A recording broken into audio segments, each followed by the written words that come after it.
తాకట్లో ఉన్న మీ బంగారం ఈ రోజు ఎంత ధర చేస్తుందో కొమ్మూరి గోల్డ్ వాళ్ళకి కాల్ చేసి ఫ్రీ గోల్డ్ కాస్ట్ చెక్ చేసి చెప్తారు.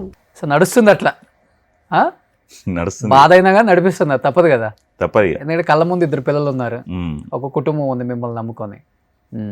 కానీ పిల్లలు కానీ వైఫ్ కానీ ఎప్పుడన్నా బాధపడటం, ఇంత జర్నీ ఇన్ని సంవత్సరాలు కష్టపడ్డాడు, ఇదేంటి లాస్ట్లో ఇంత ఇబ్బంది పడుతున్నారు ఈయన అని ఎప్పుడన్నా ఎక్స్ప్రెస్ అయ్యారండి? అంటే మా వైఫ్ అంటుండే ఇక మరి ఇంత కష్టపడ్డా, అంతకన్నా ముందు ఇరాక్ పోయొచ్చిన కదా, అప్పుడు మళ్ళీ ఎటన్నా బయట దేశం మరి వెళ్తే బాగుంటుంది, ఇవన్నీ ఎవరం కూడా నమ్మేది లేదు. ఎవరు డబ్బులు ఇస్తారు, వాళ్ళు సరి ఇయ్యరు, ఒక్కొక్క సరే డబ్బింగ్ అయినాక ఇస్తా అంటారు, ఒక షూటింగ్ అయినా డబ్బింగ్ అయితే అంటే అది అవుతుంది తెలియదు, ఆ షూటింగ్ అయిపోతుంది తెలియదు అని అట్లా భయం. అట్లా 2-3 సినిమాలు చేసిన కానీ ఇంకా డబ్బులు రాలే, పేమెంట్ వెయిట్ చేస్తున్నాను అన్నట్టు. డబ్బింగ్ అయ్యేదాకా ఇయ్యరు ఎవరైనా కానీ, ఫస్ట్ పేమెంట్ అంటే షెడ్యూల్, సెకండ్ షెడ్యూల్ అని ఇస్తారు. కొంతమంది ఏమో ముందే అడ్వాన్స్ ఇస్తారు. అంటే ఎవరు ఎగబెట్టేవాళ్ళు ఎవరు ఇచ్చేవాళ్ళు అనేది మనం చూడలేం కదా. అంతే కదా. ఇవి వచ్చినాయంటే ఇంటికి పంపిస్తాం. మా భార్య అంటుండే ఎప్పుడు మరి ఎటన్నా బయట దేశం అన్న ప్లాన్, ఇప్పటికి కూడా పోవచ్చు, అదేం లేదు. ఒకవేళ ఇక్కడ నచ్చకుంటే పోవాలని అనుకున్నా, కానీ ఇప్పుడు కొంచెం సినిమాలు ఉన్నాయని అట్లా ఆగుతున్నా. అప్పుడప్పుడు అనిపిస్తుంది ఇవన్నీ ఒక ఎకరం భూమి వ్యవసాయం అనుకొని ఇంటికి పోయి ఆరామ్స్ ఇంత వ్యవసాయం చేసుకోవాలి ఉండాలనిపిస్తుంది. ఎప్పటికి కూడా అంటే నాకు ఇప్పుడు అనిపిస్తుంది, ఈ సిటీలో తిరిగిన కొద్దీ ఈ ట్రాఫిక్ ఇవన్నీ చూసి ప్రశాంతంగా అక్కడ ఎడ్లు కొనుక్కొని కొంచెం 20 సార్లు పెట్టుకొని దున్నుకుంటా వ్యవసాయం చేసి అవి వచ్చిన పైసలతోటి బతకాలనిపిస్తుంది. ఇల్లు ఉందా సొంత ఇల్లు ఊర్లో? లేదు, ఇంకా కట్టుకోవాలి ఇంకా.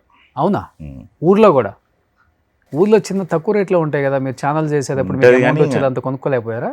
యాక్చువల్గా అన్నదమ్ముల ఉండే మాది, అన్నదమ్ములది పంచాయతీ ఇట్లుంటుంది ఇక, ఇల్లు నుండి అమ్మేసుకున్నాం. అంటే నేను కొనుక్కున్నా, నేను లాస్ అయినాక మా వేరే వాళ్ళకి అమ్మేసిన. ఇప్పుడు ప్రజెంట్ అయితే ఇల్లు కట్టుకోవాలి. సో ఈ ఇందిరమ్మ ఇల్లుకి కూడా పెట్టలేదా మీరు? పెట్టిన ఇందిరమ్మ ఇల్లు కానీ ఇవ్వలే ఇంకా. ఎందుకు ఇవ్వలే అంటే ఇక విలేజ్లో రాజకీయాలు ఉంటాయి కదా. కానీ మీరు రేవంత్ రెడ్డి గారు ఆ పార్టీలో కొంతమంది తెలుసు కదా మీకు? తెలుసు, ఆల్రెడీ మా సత్యమన్న కూడా కలిసి. వాళ్ళకి కూడా ఏం తెలుస్తుంది? మెడిపల్లి సత్యమన్న మన ఇక్కడ అది ఎమ్మెల్యే ఉండే, సరే కలిసినాం కానీ ఆడ ఏం చెప్పలేకపోయినా మేము. టైం ఏం లేదు, ఏం చెప్పాలి, ఆంజమో సెటిల్ అయ్యింది ఏమో అనుకుంటాడు. అందరూ అన్నీ అనుకుంటారు కదా. సో సొంత ఇల్లు లేదు, జాగ లేదు. అంటే ఫస్ట్ లిస్ట్ మా వచ్చింది పేరు, ఇక మా దానిలో ఎవరో ఇక పేరు తీసేపించారు. ఇవన్నీ ఏం లేకుండా కారు ఎందుకు కొనుక్కున్నారు మరి? డ్రీమా కారు కొనుక్కోవాలి తిరగాలని? అట్లనే ఏదో చిన్న కారే కొనుక్కుందాం అనుకున్నా. ఇక అడికి ఏనందుకు ఎందుకేమో అది ఇక ఇదైతే ఉండనిది అని చెప్పేసి పంట చిట్టు వెళ్ళిండే. ఇక సరే అని చెప్పి కొన్ని డబ్బులు వచ్చినాయి అని చెప్పేసి కొనుక్కున్నా. ఏం కారు కొన్నారు?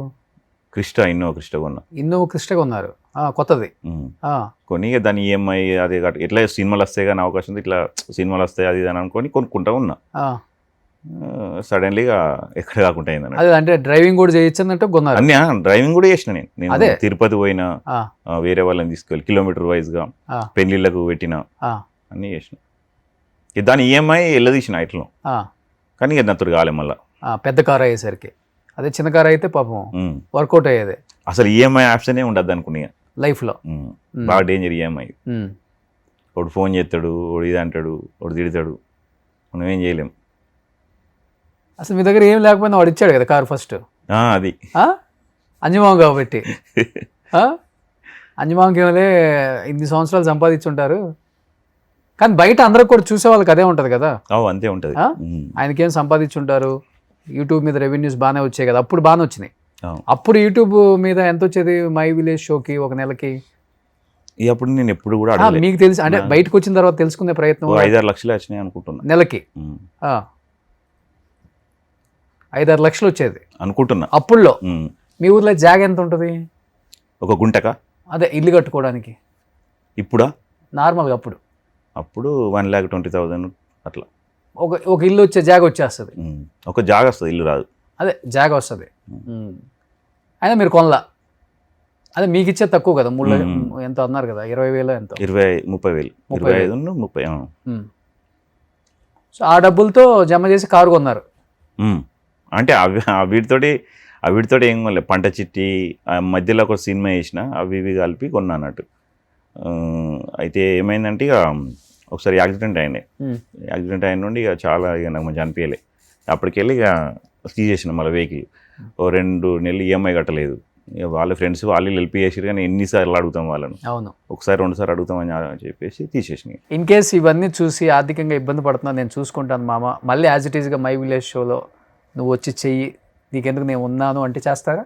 అది జరగంది, అది అదే ఏంది జరిగింది. అది ఎందుకు అంటున్నాను, ఎందుకని నేను చెప్పలేని, అట్లా అతనికి మైండ్లో ఉంటే అప్పుడే ఆపేటోడు, పోకు మామ అనేటోడు కదా, ఇప్పుడు ఎందుకు రమ్మంటాడు? ఇన్ కేస్ రమ్మంటే వెళ్తారా? రమ్మన్నాడు, అది రమ్మంటే వెళ్తారా? రమ్మన్నాడు, అది 100% నేను గ్యారంటీ. 100% రమ్మంటే వెళ్తారా? మీరు ఉంటారా దాని ఉంటారా? అదే నేను చెప్తున్నాను కదా, రమ్మంటే వెళ్తారా నేను అడిగాను. 100% రమ్మండని మీరు అంటున్నారు. రమ్మన్నాడు, అదే అంతే, అది ఏం గొడవలు ఏమంటున్నారు కదా మీరు. అగ్రిమెంటే చేసింది కదా, ఏ ప్రకారం మళ్ళీ అగ్రిమెంట్ ఇస్తే నేను ఎట్లా వెళ్తాం? అగ్రిమెంట్ దేనికి ఇస్తారు? మీరు వేరే యూట్యూబ్ చేయి కూడా ఇస్తారు, సినిమాలు చేసుకోవచ్చు, మీ ఇష్టం. అది అది అక్కడనే ఉంది టెస్ట్, అక్కడే ఉంది టెస్ట్. ఏముంటుంది సినిమాలు చేయకూడదనా? అదేం లేదు, ఉంటుంది అది. ఇక అగ్రిమెంట్ ఉన్నది అట్లా, ఇక సినిమాలు చేయొద్దని, సినిమా చేయొద్దని ఏం లేదు, వేరే యూట్యూబ్ చేయొద్దని. ఇక అది ఉన్నది, ఇక మస్తు పెట్టి 30 ఉన్నాయంటే అర్థం చేసుకోరు. 30లో ఒక 200 మాకు తెలిసి, అంటే మేము ఈ ఫీల్డ్ నేనే మర్చిపోయాను అవి. మేము ఈ ఫీల్డ్లో ఎన్నో సంవత్సరాల నుంచి ఉన్నాం కదా, మేము మా యాంకర్ల చేత వేయించుకుంటాం కదా, లేకపోతే మా ఎంప్లాయీస్ చేత వేపిస్తాం కదా. 30 పెట్టే అంతా ఏమున్నాయి అంటున్నాను నేను. ఇక ఉన్నాయి, చాలా ఉన్నాయి సార్, అది చెప్పలేను. అది ఏమన్నా మీ ఆస్తి ఏమైనా లింక్ పెట్టారా? అదేం లేదు, మరి ఇంకా నాకు ఆస్తి లేదు, ఇంకేం లింక్ పెడతారు? మరి ఇంకా నేను తప్పించి నాకు ఆస్తి లేదు. చిన్నప్పుడు బాగా ఎత్తుకొని పెంచారు అల్లుడిని, సో ఆ బాధ ఎక్కువ ఉంది ముందు. ఫస్ట్ 1 year వరకు ఉండే, అంటే చెప్పుకోలేను ఎవరు, కానీ మా ఇంట్లో చెప్పుకోలే, వాళ్ళకి చెప్పుకోలే, మా అక్కకి ఎవరికి చెప్పలే ఉండే. లాస్ట్ కాల్ ఎప్పుడు చేశారు? చేస్తాడు, నాకు అదేం లేదని అవసరం ఉంటే చేస్తాడు, నాకు అవసరం ఉంటే నేను చేస్తాను ఇప్పటికి. సో లైఫ్లో ఇంకా వేరే అంబిషన్ ఏం లేదు, గోల్ కొట్టాలి అంతే, సినిమాలు చేయాలి, పిల్లల్ని చదివించాలి, పిల్లల్ని చదివించాలి, ఇల్లు కట్టుకోవాలి. సో ఇందిరమ్మ ఇల్లు ఏదైనా అవకాశం ఉంటే మాత్రం నా సైడ్ నుంచి కూడా మాట్లాడతాను, ఎమ్మెల్యే గారితో, కన్సర్న్ మినిస్టర్తో కూడా మాట్లాడతాను. అంజిమామకి ఇందిరమ్మ ఇల్లు వచ్చే అవకాశం అయితే చూడండి. ఫస్ట్ లిస్ట్లో కూడా అతని పేరు ఉంది, తీసేసిండ్రు. సో అంజిమామ తెలంగాణలో ఉన్న నాయకులు మొత్తానికి తెలిసే ఉంటుంది యూట్యూబ్ ద్వారా. ఎంత ఫేమస్, కానీ ఆయనకు ఉండడానికి సొంత ఇల్లు లేదు పాపం, ఆర్థికంగా ఇబ్బంది పడుతున్నారు. అంటే బయట నుంచి చూసే వాళ్ళకి ఏంటి అంటే వాళ్ళకేంటిలే అన్న ఫీలింగ్ ఉంటుంది, కానీ నిజంగా చాలామంది వచ్చి కూర్చుంటే ఇలా ఉంటుంది. కొంతమంది రాలేరు, కొంతమంది వచ్చి చెప్పుకోగలరు అంతే. ఎందుకంటే రాకుండా వాళ్ళల్లో వాళ్ళు కుమిలి జీవితం అంతా సంకనాకి పోయిన తర్వాత ఒకరికి చెప్పుకొని కూడా ప్రయోజనం ఉండదు. అన్నీ సరిగా ఉన్నప్పుడే మనం కాబట్టి ఎవడడుగుతాడు, మనోళ్ళు కాబట్టి మనకు ఎవరు చేస్తారు అనుకునేవాడు ఎవడైనా కానీ ఇలా వచ్చి కూర్చుంటారనమాట. ఎంతోమంది ఆర్టిస్టులు ఇబ్బంది పడుతున్నారు, మనం హెల్ప్ చేస్తున్నాం. ఎంతోమంది చాలామంది నీడీ పీపుల్ వస్తున్నారు, క్యాన్సర్ అని వస్తున్నారు, లేకపోతే ఏదేదో రకరకాల రోగాలతో వస్తున్నారు. పాపం దేవుడు ఏమన్నా వాళ్ళకి ఎందుకు కల్పించాడో, అంటే వాళ్ళు పాపం ఎంత బాధపడతారంటే అసలే దరిద్రం అనుకుంటే ఇంకా ఇంకొకటి ఇచ్చారు దేవుడు దరిద్రం అని ఫీల్ అవుతుంటారు. కానీ వాళ్ళు ఓపెన్ అప్ అయ్యి వచ్చారు కాబట్టే, దేవుడు అనేవాడు వాళ్ళకు ఒక రూట్ చూపించాడు కాబట్టే సొసైటీ కూడా ఆలోచిస్తుంది. అరే వాళ్ళు ఏం తప్పు చేశారని వాళ్ళకి రోగం వచ్చింది, వాళ్ళు ఏం తప్పు చేశారని వాళ్ళకి బాధ వచ్చిందని సొసైటీ కూడా ఆలోచిస్తుంది. సొసైటీ ఎప్పుడు కూడా మనం తక్కువ చేసి చూడదు, చీప్గా ఎప్పుడు చూడదు. ఎవరు అనుకోవద్దు, బాధపడుతున్న వాళ్ళు, ఒకప్పుడు బాగా బతికిన వాళ్ళు, ఆర్థికంగా ఇబ్బందులు పడుతున్న వాళ్ళు. ఎందుకంటే లైఫ్లో ఎంత ఎత్తుతామో కింద పడటం కూడా అంతే ఉంటుంది. మళ్ళీ లేచి ఎదగటం అనేది జీవితం. ఇది జీవితంలో ఎప్పుడు సర్కిల్ తిరుగుతూనే ఉంటుంది, మనమే అతీతం కాదు.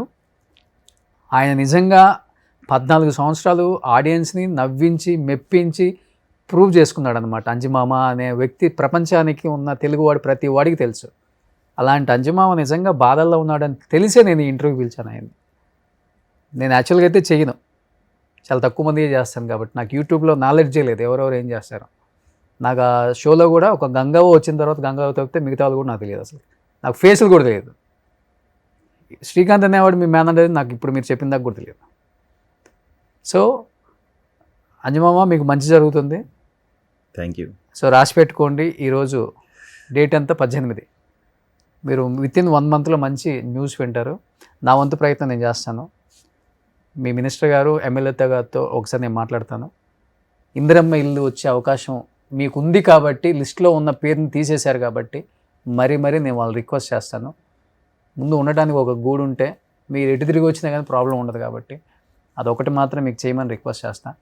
సుమన్ టీవీలో మీ పర్సనల్ అండ్ బిజినెస్ ప్రమోషన్స్ కోసం కింది నెంబర్కి కాంటాక్ట్ చేయండి.